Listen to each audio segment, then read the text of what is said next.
Good morning, it's 7 o'clock. Welcome to the ICRT Morning Report. I'm Nancy Sun with Clifford Chu. In Taiwan, the Air Force yesterday sent 2 more C-130 cargo planes to Cebu carrying relief supplies for Typhoon Haiyan hit parts of the central Philippines. In world news, U.S. President Barack Obama has promised that the U.S. military will not conduct raids on Afghan homes except under extraordinary circumstances. In business, concerns that the U.S. Federal Reserve will cut its monetary stimulus kept European and Asian markets in check yesterday. And in sports news from the NFL, the New Orleans Saints visit the Atlanta Falcons in an NFC South game this evening. And now looking at the weather across Taiwan, according to the Central Weather Bureau, we can expect partly cloudy skies and scattered showers with a high of 24 in Taipei and partly clear skies in the center and south with a high of 28 in Taichung and in Kaohsiung. Current temperatures now, Taipei 20, Taichung 19, and Kaohsiung 23. Good morning. The Air Force yesterday sent 2 more C-130 cargo planes to Cebu carrying relief supplies for Typhoon Haiyan hit parts of the central Philippines. Yesterday's flights bring the number of shipments taken to the Philippines on military cargo aircrafts to 18 since November 12th. The head of the government's Philippine Typhoon Assistance Program says yesterday's flights carried food, tents, and blankets. The Ma administration has so far donated $200,000 in financial aid and sent 130 tons of relief supplies worth about $2.7 million to the Philippines. Officials say larger batches of supplies will be transported to the Philippines in the coming weeks. Prosecutors have released the former director of Taipei's Yangmingshan National Park on bail of 200,000 NT. Cai Bailu was released earlier this morning after being questioned in connection with a case being brought against the younger brother of Miaoli County Magistrate Liu Chenhong.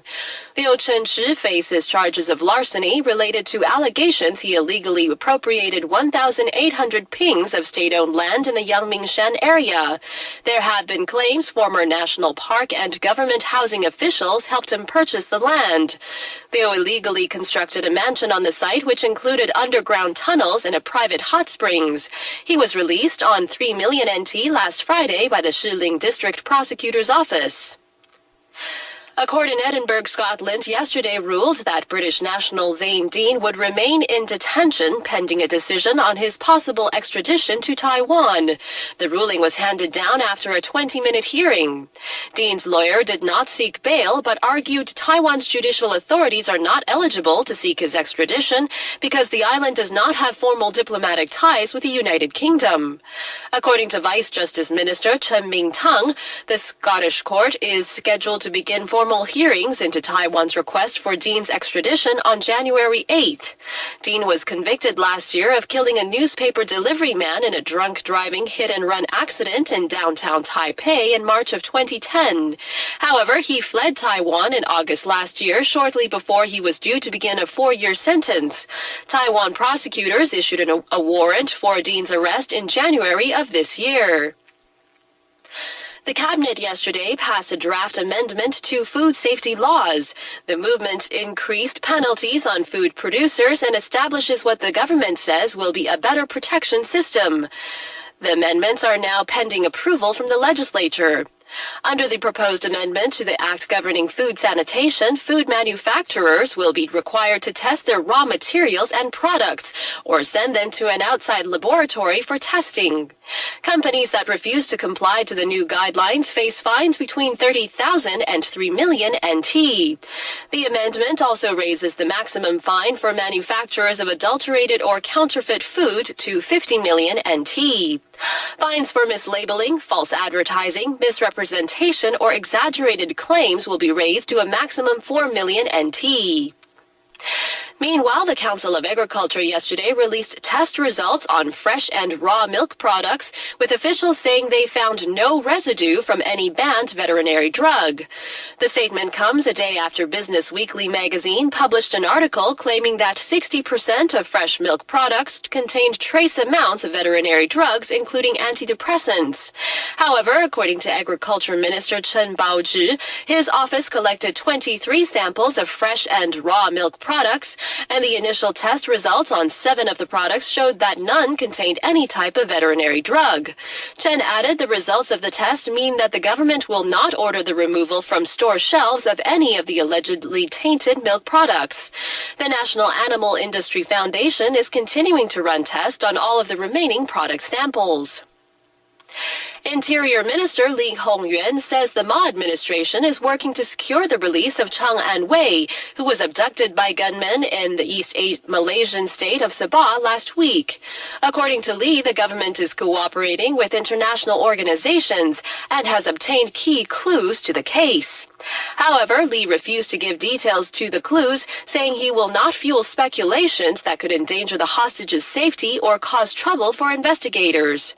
Li confirmed Wednesday that the government had received a phone call from the Philippines, during which a ransom was requested in connection with Chang's kidnapping. A funeral was held in Sabah yesterday for Chang's traveling companion, Shu Li Ming, who was shot dead by gunmen during the abduction from Pom Pom Island. Local PC giant Acer said yesterday that its board of directors elected the company's founder, Stan Shi, as its chairman and interim corporate president. The appointments take immediate effect.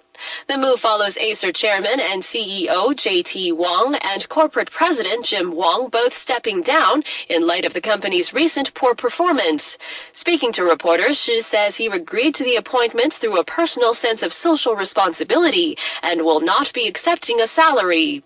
Acer's third quarter financial report revealed the company suffered a huge after-tax loss of 13 billion NT. The family of Army conscript Hong Zhongqiu yesterday blasted moves by 2 military courts to seek a constitutional interpretation of recent revisions to military law. According to a lawyer for the family, officials from the Supreme Military and the Northern District Military Tribunals are seeking an interpretation of the amended Court-Martial Procedure Act for their own personnel reasons as they seek to protect their jobs. The lawyer went on to say that seeking an interpretation of military law by the Council of Grand Justices makes no sense, since military judges do not enjoy the same protection as civilian judges. The Defense Ministry has said the military courts are seeking a ruling on the motion because they argued the abolishment of the military justice system could be in violation of the ROC Constitution. The move comes 3 months after lawmakers passed amendments to the Code of Court-Martial Procedure and the National Security Act. The amendments transfer jurisdiction over military criminal cases to the civil judicial system during peacetime. The Taiwan Solidarity Union says its members will protest the Ma administration's cross-strait services trade agreement when China's top Taiwan negotiator visits the island next week. The head of the Association of Relations Across the Taiwan Strait, Chen Deming, is slated to arrive next Tuesday for a week-long visit. He is set to participate in economic and trade-related events and hold talks with leading KMT members. According to TSU Chairman Huang Kun-hui, party members and supporters plan to, in his words, follow Chen like a shadow to protest the trade deal. The Ministry of Foreign Affairs says officials from foreign and economic ministries are preparing for APEC's informal senior officials meeting. According to the ministry, the officials will be part of Taiwan's delegation to the meeting, which is slated for December in Beijing.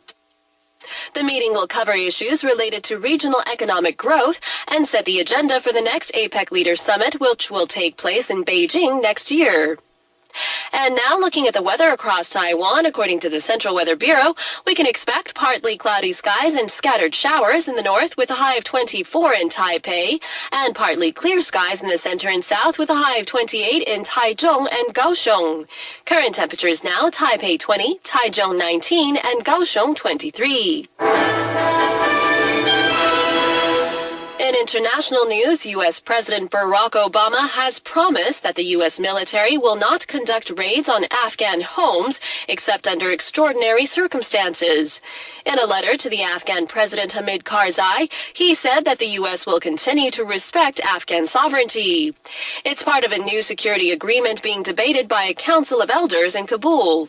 Kate Fisher reports from Washington. The letter came as President Karzai urged the 2,000 elders in the Loya Jirga to back the security deal.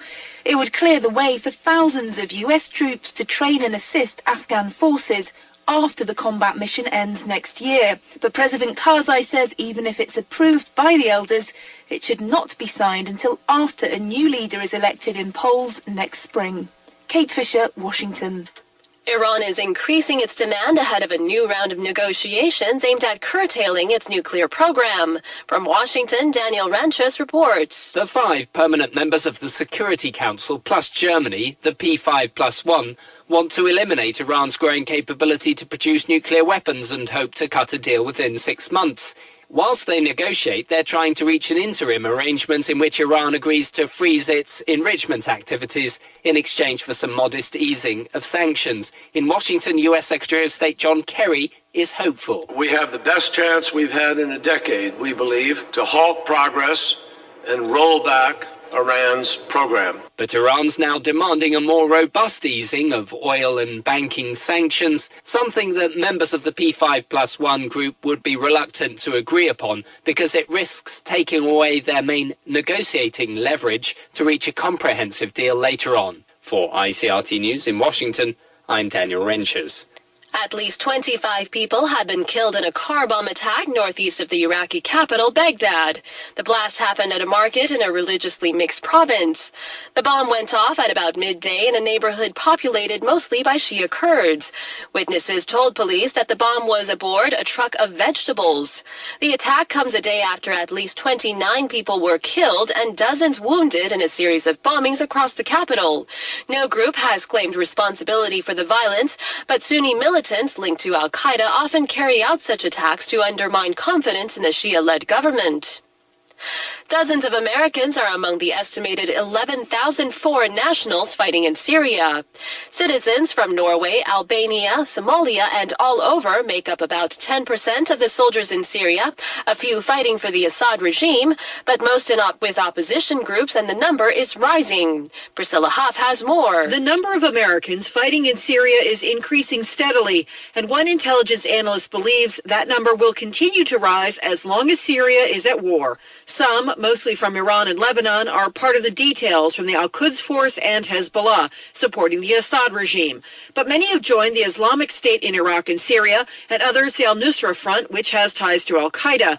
Some analysts say this is particularly worrisome, concerned that these young men will carry their fervor and their battlefield skills back to their home countries to possibly carry out violent attacks in the coming years. And others say fighting in Syria has become a rite of passage and a test of their manhood, with foreign fighters easily tracked on Instagram and Facebook with selfies, photos of themselves in uniforms, posted on social networking sites. For ICRT News in Washington, I'm Priscilla Huff. Meanwhile, in Syria, the global chemical weapons watchdog is inviting private companies to bid to get involved in destroying Syria's stockpile of toxic agents and precursor chemicals. The Organization for the Prohibition of Chemical Weapons is posting a request for expressions of interest from companies who want a role in the treatment and disposal of hazardous and non-hazardous organic and inorganic chemicals. The agency, which won the Nobel Peace Prize this year, has been directed by the United Nations to oversee the destruction of the Syrian government's chemical weapons.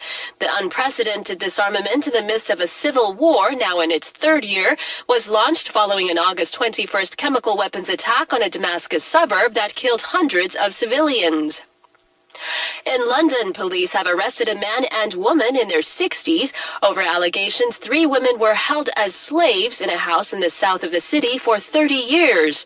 Officers rescued the women last month. One is Malaysian and 69 years old, another is an Irish woman who is 57, and one a Brighton, age 30. Our London correspondent Ollie Barrett has been talking to Detective Inspector Kevin Highland at Scotland Yard. At London's police headquarters, an unprecedented investigation into allegations over what's being described as 3 decades of domestic servitude. Police say one of the women contacted a charity with which officers worked to help free them. And after what they've been through, the 3 women need significant support. The victims are receiving a very high standard of treatment. They are with professionals.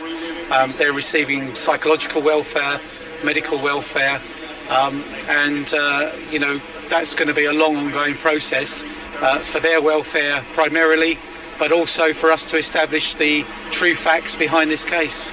Police are now working to establish as many facts as they possibly can, but they are dealing with severely traumatised women. Ollie Barrett, London.